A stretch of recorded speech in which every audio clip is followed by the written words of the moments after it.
আমার ২২ বছরের কাজের লোক আমার ঘরেই ঘুমাত। তাকে আমি সবসময় সাধারণভাবেই দেখতাম। একদিন হঠাৎ সে আমার সামনে এসে বলল, ম্যাডাম, দয়া করে আমাকে ছোট চোখে দেখবেন না। সেই রাতে যখন আমি তার দিকে তাকালাম, আমি অবাক হয়ে গেলাম। রমেশ এখন আর আগের মতো যুবক নয়, বরং এক পরিপক্ক, পরিণত মানুষের মতো আচরণ করছিল। আমি তাকে অনেকক্ষণ ধরে ডাকছিলাম, কিন্তু তার কোনো সাড়া পাচ্ছিলাম না। তাকে খুঁজতে খুঁজতে আমি তার ঘরে গেলাম। সেখানে দেখলাম রমেশ মাত্রই স্নান সেরে বাথরুম থেকে বেরিয়ে এসেছে। তার গায়ে তখনও শার্ট ছিল না। আমি প্রথমবারের মতো তাকে এমনভাবে দেখলাম। রমেশের শরীর ছিল খুব শক্তিশালী, যেন কোনো যোদ্ধার মতো। আমি অবাক হয়ে তাকিয়ে রইলাম। বহু বছর পর আমি কোনো যুবককে এভাবে দেখলাম। আমি একদৃষ্টিতে তাকিয়েছিলাম, তারপর আমি রমেশকে। আমার নাম প্রিয়া। আমি ৩৮ বছরের হলেও আমি আমার শরীরের অনেক যত্ন নিতাম। তাই আমার বয়স বেশি মনে হতো না। বন্ধুরা, আজকের গল্পটি অনেক বেশি স্পেশাল, তাই কেউ মিস করো না। আর দয়া করে গল্পগুলো ভালো লাগলে ভিডিওটি লাইক, শেয়ার এবং চ্যানেলটি সাবস্ক্রাইব করো প্লিজ। যখন থেকে রমেশ আমার বাড়িতে এসে থাকতে শুরু করল, আমার জীবনে কিছু পরিবর্তন আসতে লাগল। প্রথমে আমি ভেবেছিলাম রমেশ ছোট, সে কিছু বুঝতে পারবে না। কিন্তু ধীরে ধীরে তার আসল চরিত্র আমার সামনে আসতে লাগল। আমি কখনো ভাবতেও পারিনি যে ২২ বছরের একটি ছেলে আমার মতো ৩৮ বছরের একজন মহিলার জীবনে এমন আনন্দ বয়ে আনবে। রমেশ ২২ বছরের তরুণ, যাকে আমি গ্রামের বাড়ি থেকে আমার বাড়িতে কাজের জন্য নিয়ে এসেছিলাম। আমার বাড়িতে শুধু আমি আর আমার ১ বছরের সন্তান ছিল। যখন আমি কাজে যেতাম, রমেশ আমার সন্তানের যত্ন নিত এবং সে আমার বাড়িতেই থাকত। আমি বিয়ে না করেই মা হয়েছিলাম।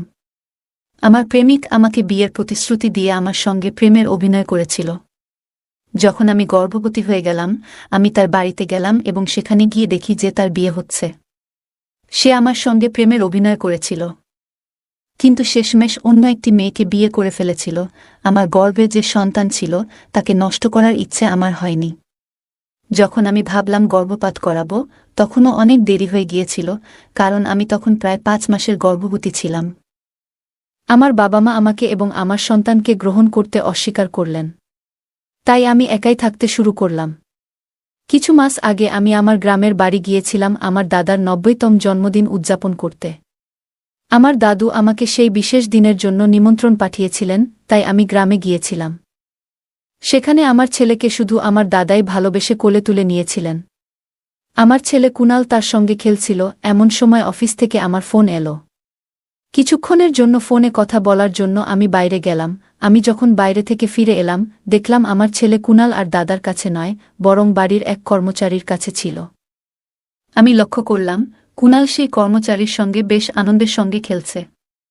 আমি আমার সন্তানকে তার কাছ থেকে নিয়ে চলে যাওয়ার প্রস্তুতি নিচ্ছিলাম, তখনই সেই কর্মচারী আমাকে থামিয়ে বলল, ম্যাডাম, আমাকে একটু সাহায্য করবেন?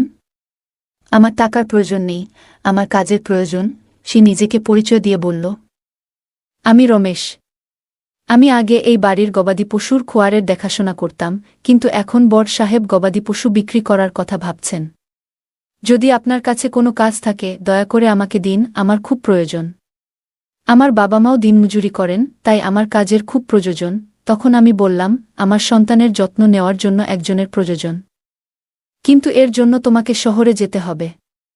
আমি এই কাজের জন্য তোমাকে প্রতি মাসে ৭,০০০ টাকা দেব। রমেশ আমার প্রস্তাব শুনে শহরে আসতে রাজি হয়ে গেল। কুনাল তার সঙ্গে বেশ ভালোভাবে থাকত। এটা দেখে আমি রমেশকে আমার বাড়িতে নিয়ে আসার সিদ্ধান্ত নিলাম। রমেশ তখন থেকেই আমার বাড়িতে থাকত। সে বলেছিল প্রতি ৪ মাস পরপর যখন কিছু টাকা জমা হবে, তখন সে তার গ্রামে ফিরে যাবে। রমেশ সারা দিন আমার সন্তানের যত্ন নিত এবং ঘরের কাজে আমাকে সাহায্য করত। ১ মাস হয়ে গেছে রমেশ আমাদের বাড়িতে এসেছে, আর এই ১ মাসে সে নিজের কাজকে খুবই আন্তরিকতার সঙ্গে করেছে। তাকে আমার খুবই ভালো লাগত। রমেশের যত্নে আমার সন্তানের স্বাস্থ্যের উন্নতি হতে শুরু করেছিল এবং আমি অবাক হয়ে দেখলাম যে আমার ছেলে কুনাল, যে আমাকে আগে অনেক বিরক্ত করত, এখন রমেশের হাত থেকে খুব ভালোভাবে খাবার খাচ্ছে। আমি রমেশকে আমার বাড়িতে থাকার জন্য একটি আলাদা ঘর দিয়েছিলাম। একদিন রাতে আমার ছেলে খুব কাঁদছিল এবং কিছুতেই থামছিল না।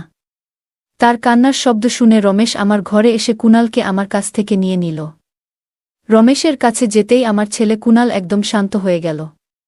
রাত অনেক হয়ে গিয়েছিল, কুনাল রমেশকে ছেড়ে দিতে চাইছিল না, তাই আমি রমেশকে আমার ঘরেই থেকে যাওয়ার জন্য বললাম। সেদিন আমি অনেক সুন্দর একটি পোশাক পরেছিলাম। সে আমার কথায় রাজি হয়ে গেল। সকালে আমি ঘুম থেকে উঠলাম, তখন দেখি কুনাল রমেশকে জড়িয়ে ধরে ঘুমাচ্ছে। সেই দৃশ্য দেখে আমার মনে হল, রমেশ সত্যিই আমার সন্তানের জন্য একজন আদর্শ দেখাশোনাকারী হয়ে উঠেছে। সেই রাতের পর থেকে রমেশ কুনালের জন্য আমার ঘরেই থাকতে শুরু করল। রমেশ আসার পর সবকিছু ঠিকঠাক চলছিল, আর তার কাজের প্রতি আন্তরিকতা দেখে আমি বেশ খুশি ছিলাম। ছুটির দিনে আমি রমেশকে নিয়ে শপিং মলে গেলাম। সেখানে আমি তার জন্য সুন্দর কিছু পোশাক কিনলাম এবং সেলুনে গিয়ে তার নতুন হেয়ার স্টাইল করিয়ে দিলাম। রমেশ দেখতে ভালো ছিল, কিন্তু সে সবসময় খুব সাধারণভাবে থাকত। সেদিন আমি তার পুরো লুকটাই বদলে দিয়েছিলাম। নতুন রূপে রমেশকে দেখে আমি নিজেই বিশ্বাস করতে পারছিলাম না যে কাল পর্যন্ত যে একজন সাধারণ কর্মচারী ছিল, সে এতটা স্মার্ট এবং আকর্ষণীয় লাগতে পারে। শপিং মল থেকে আমরা যখন বাড়ি ফিরলাম, কুনাল ঘুমিয়ে পড়েছিল। আমি তাকে তার ঘরে নিয়ে বিছানায় শুইয়ে দিলাম এবং পানি আনতে বাইরে যেতে লাগলাম। ঠিক তখনই রমেশ আমার জন্য পানি নিয়ে এলো। আমি পানি খেয়ে গ্লাসটা রেখে দিলাম, আর লক্ষ্য করলাম রমেশ আমাকে তখন থেকেই এক দৃষ্টিতে দেখছিল। হঠাৎ করেই সে আমাকে আলতো করে জড়িয়ে ধরল। অনেক বছর পর কোনো পুরুষের আলিঙ্গন পেলাম, আমি অবাক হয়ে তাকে দূরে সরিয়ে দিলাম। তখন রমেশ বলল, ম্যাডাম, আজ আপনার জন্যই আমি প্রথমবারের মতো নিজেকে ভালোবাসতে শিখেছি। জীবন সত্যিই সুন্দর, শুধু সেটাকে কিভাবে উপভোগ করতে হয় তা জানা দরকার। আজ আপনি আমাকে সম্পূর্ণ বদলে দিয়ে আমার উপর অনেক বড় অনুগ্রহ করেছেন। সত্যিই আমি এখন অনেক ভালো লাগছি। রমেশের মুখে সেই আনন্দের হাসি দেখে আমিও খুশি হয়ে গেলাম। কারণ কোনো গরিবের উপকার করতে আমার অনেক ভালো লাগে। পরের দিন থেকেই রমেশ খুব পরিপাটি ও সুশৃঙ্খলভাবে থাকতে শুরু করল। সে মাত্র 22 বছরের হলেও গ্রামের ছেলে হওয়ার কারণে তার শারীরিক গঠন ছিল মজবুত। সে প্রতিদিন বাড়িতেই শরীরচর্চা করত, আর তার উচ্চতাও বেশ ভালো ছিল। একদিন আমি তার পড়াশোনা সম্পর্কে জানতে চাইলে সে বলল, এখন আর তার পড়াশোনায় মন নেই।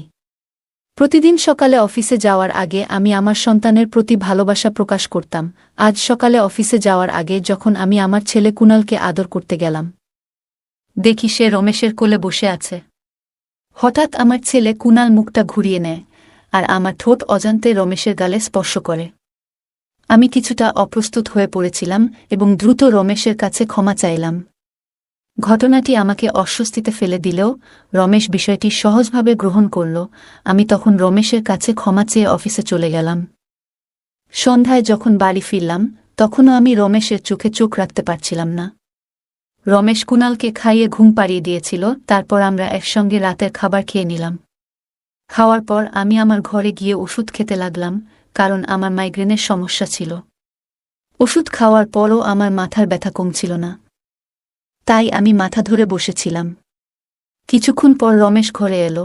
আমাকে এমন অবস্থায় দেখে সে জানতে চাইল কি হয়েছে। আমি বলার পর সে আমার মাথায় ধীরে ধীরে মালিশ করতে শুরু করল। রমেশ এর মালিশে আমার মাথার ব্যথা ধীরে ধীরে কমতে শুরু করল, আর আমি আস্তে আস্তে গভীর ঘুমে ডুবে গেলাম। সেই রাতে আমার ঘুম খুবই ভালো হয়েছিল। পরের দিন আমাদের অফিসে ট্র্যাডিশনাল ডে উদযাপন ছিল। আমি ঠিক করেছিলাম যে সেদিন গুজরাটি পোশাকে সাজব। আমি ঘাঘরা পরেছিলাম, কিন্তু স্কার্টের গিট বাঁধতে গিয়ে বেশ অসুবিধায় পড়েছিলাম। আমার কোনো সহায়তা ছিল না, তাই আমি ঘরে কাজ করা রমেশকে ডেকে গিট বাঁধতে বললাম। গিট বাঁধার সময় তার হাত আমার পিঠের উপর দিয়ে স্পর্শ করছিল। আমি বিষয়টাকে গুরুত্ব দেইনি, কারণ তখন আমার কাছে আর কোনো উপায় ছিল না। প্রস্তুত হয়ে যখন আমি বের হতে যাচ্ছিলাম, তখন রমেশ আমাকে থামিয়ে দিল। রমেশ ঘর থেকে কাজল নিয়ে এসে আমার কানের পেছনে লাগিয়ে বলল, ম্যাডাম, এখন আপনাকে আর কেউ নজর দিতে পারবে না। আপনি সত্যিই খুব সুন্দর লাগছেন। আপনি এমনিতেই অনেক সুন্দর, আর আজকে আরও সুন্দর লাগছেন। তার কথা শুনে আমি হেসে ফেললাম এবং বাইরে বেরিয়ে পড়লাম। সেদিন সন্ধ্যায় যখন আমি বাড়ি ফিরলাম, তখন আমার সঙ্গে আমার এক বান্ধবী এবং তার বন্ধু ছিল। রমেশ সেদিন অসাধারণ খাবার তৈরি করেছিল। আমার বান্ধবী পরের 4 দিন আমার বাড়িতে থাকার সিদ্ধান্ত নিয়েছিল, আর তার বন্ধু আমাদের সঙ্গে পরের 3 দিন ছিল। পরের দিন রাতে রমেশ খাবার তৈরি করে আমার বান্ধবী তানিয়া এবং তার বন্ধুকে ডেকে খেতে বলল, কিন্তু তারা নিজেদের ঘরে বসে পানীয় খাচ্ছিল। তানিয়া অনেকটাই পান করে ফেলেছিল এবং খাওয়া ছাড়াই ঘুমিয়ে পড়েছিল, আর তার বন্ধু সুনীল আমাদের সঙ্গে খাবার টেবিলে বসে খেতে শুরু করল। সুনীল আমাকে উদ্দেশ্য করে বলল, প্রিয়া, তুমি তো তানিয়ার থেকেও সুন্দর। সুনীলের কথায় রমেশ তার দিকে রাগী দৃষ্টিতে তাকালো এবং খাওয়া শেষ করে নিজের ঘরে চলে গেল। সুনীলে চলে যাওয়ার পর সে আমার কাছে এসে বলল, ম্যাডাম, আপনার এই ধরনের বন্ধুরা আমার ভালো লাগছে না। তখন আমি রমেশকে ধমক দিয়ে বললাম, আমি তোকে পরিবারের সদস্যের মতো মনে করি, এর মানে এই নয় যে তুই আমার অতিথিদের নিয়ে কিছু বলবি। তোর কাজ হচ্ছে বাড়িতে আসা অতিথিদের সেবা করা, তুই শুধু সেটাই করবি। আমাকে শেখানোর চেষ্টা করার দরকার নেই। আমি আমার ঘরে চলে গেলাম। যদিও আমি রমেশকে ধমক দিয়েছিলাম, তবুও সে আমার জন্য পানি নিয়ে এলো। আমি আমার ওষুধ খেয়ে পানি পান করে শুয়ে পড়লাম। সেদিন রমেশ আমার ঘরে ঘুমাতে আসেনি বলে মনে হচ্ছিল, কিন্তু সকালে ঘুম ভাঙতেই দেখি সে আমার পাশে শুয়ে আছে। সকালে ঘুম থেকে উঠতেই দেখি তানিয়া আমার সামনে দাঁড়িয়ে আছে এবং তার মুখে বিরক্তির ছাপ। রমেশকে সামনে আনা হলো, তার হাতে তানিয়ার ওড়নাটা বাঁধা ছিল। তানিয়া ক্ষুব্ধ কণ্ঠে বলল, তোমার এই গ্রাম্য কাজের লোকটা আমার বন্ধুর হাত ভেঙে দিয়েছে। রমেশ তখন মাথা নাড়ল এবং শান্তভাবে বলল, ম্যাডাম, আমি কিছুই করিনি।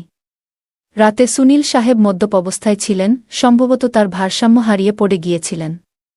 আমি তো সুনীল সাহেবের উপর হাত তুলতে যাব কেন? তানিয়া তখনও কিছুটা অস্বাভাবিক অবস্থায় ছিল বলে মনে হল। রমেশ আমার জন্য তাদের কাছে ক্ষমা চেয়ে নিল। তানিয়া ও সুনীল তখন সেখান থেকে চলে গেলেন এবং রমেশ আমার কাছেও ক্ষমা চাইতে শুরু করল। আমি জানতাম রমেশ কোনো ভুল করেনি। আজ আমি ছুটি নিয়েছিলাম কারণ কয়েকদিন ধরে আমি খুব ব্যস্ত ছিলাম। তাই ভাবলাম আজ একটু নিজেকে সময় দেব। সকালের নাশতা করার পর আবারও 1 ঘন্টার জন্য ঘুমিয়ে পড়লাম। রামার ছেলে কুনালও আমার সঙ্গে ঘুমিয়ে পড়েছিল। ঘুম থেকে উঠে মনে হল 1 কাপ চা খুব দরকার। আমি রমেশকে ডেকে চা বানানোর জন্য বললাম। আমি তাকে অনেকক্ষণ ধরে ডাকছিলাম, কিন্তু তার কোনো সাড়া পাচ্ছিলাম না। তাকে খুঁজতে খুঁজতে আমি তার ঘরে গেলাম। সেখানে দেখলাম রমেশ মাত্রই স্নান সেরে বাথরুম থেকে বেরিয়ে এসেছে। তার গায়ে তখনও শার্ট ছিল না। আমি প্রথমবারের মতো তাকে এমনভাবে দেখলাম। রমেশের শরীর ছিল খুব শক্তিশালী, যেন কোনো যোদ্ধার মতো। আমি অবাক হয়ে তাকিয়ে রইলাম। বহু বছর পর আমি কোনো যুবককে এভাবে খালি শরীরে দেখলাম। আমি এক দৃষ্টিতে তাকিয়েছিলাম, আমার যেন হুঁশ ছিল না। এই মুহূর্তে রমেশ আমাকে ডাক দিল। তখন দেখি সে শার্ট পরে আমার সামনে দাঁড়িয়ে আছে, কিন্তু আমি তখনও তাকিয়ে আছি, যেন আমার মনোযোগ ছিল অন্য কোথাও। রমেশ আমার চোখের সামনে হাতের চুটকি বাজালো। আমি হুঁশে ফিরলাম। তাকে বললাম, আমার জন্য 1 কাপ চা বানিয়ে দাও। আজকের দিনটা আমি নিজের জন্য একটু আলাদা করে রেখেছিলাম। তাই দুপুরবেলা নিজের ঘরে বসে রিল্যাক্স করার জন্য ত্বকের যত্ন নিচ্ছিলাম। আমি তখন শর্টস আর গাউন পরেছিলাম এবং আমার পায়ের ওয়াক্সিং করছিলাম। ওয়াক্সিং করার সময় একটু বেশি গরম ওয়াক্স পায়ে পড়ে যায়, যার ফলে পা পুড়ে যায়। ব্যথায় আমার মুখ দিয়ে শব্দ বেরিয়ে গেল। আমার ব্যথার শব্দ শুনে রমেশ দ্রুত ঘরে আসে। সে এসে পায়ের পুড়ে যাওয়া অংশ থেকে গরম ওয়াক্স সরিয়ে দেয় এবং সেখানে সাবধানে ক্রিম লাগিয়ে দেয়।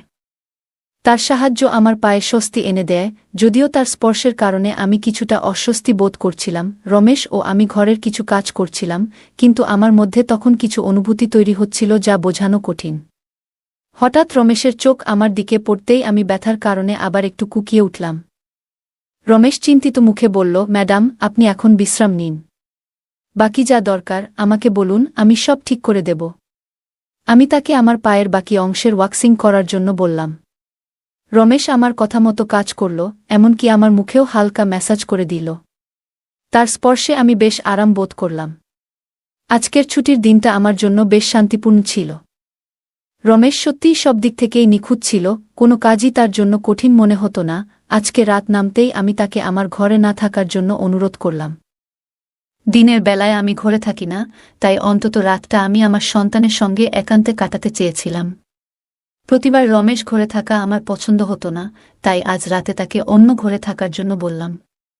দিনগুলো এভাবেই চলতে থাকল। কিছুদিন রমেশ ছাড়া আমার ছেলে কুনাল রাতে ঘুমাতে পারত না। কিন্তু ধীরে ধীরে সে কান্না বন্ধ করল। এদিকে আমি নিজেও কিছু পরিবর্তন অনুভব করতে শুরু করলাম। প্রতিদিন সকালে ঘুম থেকে উঠলেই শরীর ভারী লাগতে শুরু করল। হঠাৎ এই পরিবর্তন কেন হচ্ছে তা বুঝতে পারছিলাম না। আমার শরীরের যন্ত্রণা এতটাই বেড়ে গিয়েছিল যে বিছানা থেকে ওঠারও ইচ্ছা থাকত না। তাই আমি অফিস থেকে 1 সপ্তাহের ছুটি নিয়ে নিলাম, যেন কিছুটা বিশ্রাম নিয়ে সুস্থ হয়ে উঠতে পারি। এই সময়ে কুণাল প্রায় পুরোটা সময় রমেশের সঙ্গে কাটাচ্ছিল। মাঝে মাঝে আমার ছেলের খিদে পেলে কুণালকে আমার কাছে নিয়ে আসত। আজ আমি আমার কোমর ধরে বসেছিলাম। রাতের বেলায় রমেশ 1 গ্লাস পানি নিয়ে আমার ঘরে আসে। আমার কোমরের উপর হাত দেখে সে বুঝে গেল আমার কোমরে খুব ব্যথা হচ্ছে। রমেশ বলল, ম্যাডাম, যদি আপনার কোনো আপত্তি না থাকে আমি আপনার কোমরে একটু মালিশ করে দিতে পারি। আমার কোমরের ব্যথা এতটাই তীব্র ছিল যে আমি তার প্রস্তাবে রাজি হয়ে গেলাম। মালিশ শুরু করার আগে আমি ঘরের বড় লাইট বন্ধ করে ছোট্ট জিরো বাল্বটা জ্বালিয়ে দিলাম, যেন পরিবেশটা আরও শান্তিপূর্ণ হয়। রমেশ যখন কোমরে হালকা চাপ দিয়ে মালিশ করছিল আমি বেশ স্বস্তি অনুভব করছিলাম। মালিশ শেষ হওয়ার পর মনে হলো যেন আমার ব্যথা একেবারে হাওয়ায় মিলিয়ে গেল। মালিশ করার সময় রমেশ আমাকে জিজ্ঞেস করল, ম্যাডাম, আপনার কি কখনো কুণালের বাবাকে মনে পড়ে না? আপনি এত সুন্দর এবং তরুণী হয়ে একা কেন? তার প্রশ্নের কোনো সঠিক উত্তর আমার কাছে ছিল না। আমি শুধু বললাম, হয়তো এই প্রশ্নের উত্তর আমার কাছেও নেই। সেই মুহূর্তে কথোপকথনটা শেষ হয়ে গেল। রমেশের মালিশে আমার এত ভালো লাগলো যে আমি গভীর ঘুমে তলিয়ে গেলাম। 2 দিন পর এমন একটা দিন আসলো যেদিন আমি আমার প্রিয়জনের সঙ্গে প্রথম দেখা হয়েছিল। সেই দিনটা শেষমেশ এসে গেল। সারাদিন আমি নিজেকে কোনো না কোনো কাজে ব্যস্ত রাখার চেষ্টা করলাম যাতে তার কথা আমার মনে না আসে। কিন্তু রাতের অন্ধকারে তার কথা খুব মনে পড়ছিল। সে এখন আমার সঙ্গে নেই, তবে সে আমার সন্তানের বাবা। কুণালকে দেখলেই প্রতিদিন তার কথা মনে পড়ে। আজ আমি আর আমার আবেগ ধরে রাখতে পারলাম না। ঘরে বসে হঠাৎ কান্নায় ভেঙে পড়লাম। আমার ছেলে আমার পাশে ঘুমাচ্ছিল, কিন্তু তখন আমি সেটাও খেয়াল করিনি। আজ এমনকি আমি আমার ওষুধও খেতে ভুলে গিয়েছিলাম। রাতে রমেশ 1 গ্লাস পানি নিয়ে আমার ঘরে ঢুকল। আমাকে কাঁদতে দেখে সে আমাকে পানি পান করালো। আমি কিছুটা স্থির হলে সে আমাকে ওষুধ দিল। আমার কান্নার আওয়াজ শুনে আমার ছেলে কুণাল কিছুটা নড়াচড়া করতে লাগল। তখন রমেশ আমাকে নিজের ঘরে নিয়ে গেল। সেখানে গিয়ে আমি নিজের আবেগ সামলাতে না পেরে হঠাৎ রমেশকে জড়িয়ে ধরলাম। আমার অনুভূতিগুলো যেন বসেছিল না। আমার দুঃখের কারণ শুনে রমেশ নীরবে আমার চোখের জল মুছে দিল। আমি তার কাঁধে হাত রেখে বললাম, আজ আমি তোমার পাশে থাকতে চাই, একটু সান্ত্বনার খোঁজে। রমেশ কিছুটা বিস্মিত হয়ে বলল, ম্যাডাম, আমি তো এসব বুঝি না। তার কথা শুনে আমি হেসে ফেললাম এবং তাকে সান্ত্বনা দিয়ে পাশে বসালাম। সেই রাতে আমি তার ঘরেই ছিলাম। কিন্তু সকালে ঘুম থেকে উঠে দেখলাম সে সেখানে নেই, শুধু তার শার্টটা পরে আছে। বাইরে গিয়ে দেখলাম রমেশ কুণালকে দুধ আর বিস্কুট খাওয়াচ্ছে। আমি আমার ছেলের কথা ভুলে গিয়েছিলাম, কিন্তু রমেশ ভোলেনি। সে আমাদের দুজনকেই খুশি রেখেছিল। রাতের ক্লান্তির কারণে আমি সকালে বেশ দেরি করে উঠেছিলাম। সারাদিন রমেশ আমার সঙ্গে চোখ মিলায়নি। আজ আমার বন্ধু তানিয়া আমার সঙ্গে দেখা করতে এলো। সে রমেশের দিকে একবারও তাকায়নি। রমেশ এসে তাকে পানি দিল এবং তারপর চুপচাপ ঘর থেকে বেরিয়ে গেল। কিছুক্ষণ কথা বলার পর তানিয়া চলে যাওয়ার জন্য তৈরি হল। যাওয়ার সময় সে বলল, যত দ্রুত সম্ভব তোমার কাজের ছেলেটাকে এখান থেকে বিদায় করে দাও। বাইরে থেকে যতটা সরল মনে হয় সে আসলে ততটা সরল নয়। তানিয়ার কথাটা আমি তেমন গুরুত্ব দিলাম না। রোজকার মতোই রাতের খাবার শেষে রমেশ আমার ঘরে 1 গ্লাস পানি নিয়ে এলো। সে কুণালকে ঘুম পাড়িয়ে দিয়েছিল। আজ কুণাল হলঘরে দোলনায় ঘুমাচ্ছিল আর রমেশ তার দেখভাল করছিল। আমি ঘরের লাইট বন্ধ করে ঘুমিয়ে পড়লাম। কিছুক্ষণ পরে কুণাল কাদার শব্দে আমার ঘুম ভাঙল। আমি উঠতে যাচ্ছিলাম, তখনই তার কান্নার আওয়াজ হঠাৎ থেমে গেল। তারপর আমি আমার ঘরের দরজা খোলার একটা শব্দ শুনতে পেলাম। আমি চুপচাপ লক্ষ্য করছিলাম। রমেশ আমার ঘরে ঢুকল। সে ধীরে ধীরে আমার কাছে এসে দেখার চেষ্টা করছিল আমি ঘুমিয়ে আছি কিনা। এরপর সে আমার মোবাইলটা তুলে নিল। তার এই কার্যকলাপ দেখে আমি দ্রুত লাইট জ্বালিয়ে দিলাম। আমাকে জেগে থাকতে দেখে রমেশ হতভম্ব হয়ে গেল। আমি তার হাত থেকে মোবাইলটা কেড়ে নিলাম এবং জিজ্ঞেস করলাম, রমেশ, এ কি করছ? এত রাতে তুমি এখানে কি করছ? সে কিছু না বলেই চলে যাওয়ার চেষ্টা করল, কিন্তু আমি তাকে এত সহজে ছেড়ে দেওয়ার ইচ্ছা করিনি। আমি তাকে তার সেই ভিডিও দেখালাম যেখানে তানিয়া একদিন এসে আমাকে একটা ভিডিও দেখালো, যেটা তার বয়ফ্রেন্ড সুনীলের সঙ্গে রমেশের মারপিটের দৃশ্য ছিল। সেদিন সুনীল এর মোবাইলের ক্যামেরা ভুলবশত চালু ছিল এবং সেই ঘটনাটা পুরোপুরি রেকর্ড হয়ে যায়। সেই ভিডিও দেখার পর থেকেই আমি রমেশের উপর নজর রাখছিলাম। আমি রমেশকে ডেকে বললাম, রমেশ, তুমি মিথ্যে কেন বললে? কেন সুনীল এর উপর হাত তুলেছিলে? রমেশ একটু থেমে বলল, যে কেউ আপনাকে ক্ষতি করার চেষ্টা করবে তার সঙ্গে আমি এমনই করব। ম্যাডাম, সেদিন রাতে সুনীল মদ্যপ অবস্থায় আপনার ঘরে ঢুকেছিল আর সে আপনার সাথে খারাপ ব্যবহার করতে চেষ্টা করছিল। এজন্যই আমি তার উপর হাত তুলেছিলাম। রমেশের কথা শুনে আমি অবাক হয়ে বললাম। আমি বললাম, ঠিক আছে, আমি তোমার কথা মেনে নিচ্ছি, কিন্তু তুমি আমার পানিতে ঘুমের ওষুধ কেন মেশাচ্ছিলে? আজ আমি নিজেই দেখেছি তুমি আমার পানিতে ওষুধ মিশিয়েছিলে। তোমার নজর আমার উপর ছিল, আর যেটা তুমি চেয়েছিলে সেটা আমি তোমাকে দিয়েছি। এখন তোমার কাজ শেষ, তুমি তোমার গ্রামে ফিরে যাও। আমার কথা শুনে রমেশ বলল, ম্যাডাম, আপনি যা ভাবছেন সেটা মোটেও ঠিক নয়। গত রাতে আমি কিছুই ভুল করিনি। হ্যাঁ, আমি আপনার পানিতে ঘুমের ওষুধ মেশাই যাতে আপনি ঘুমিয়ে পড়েন, কিন্তু আমি আপনার সঙ্গে কিছুই করতে চাইনি। কয়েকদিন আগে রাতে আমি আপনাকে ফোনে কথা বলতে দেখেছিলাম।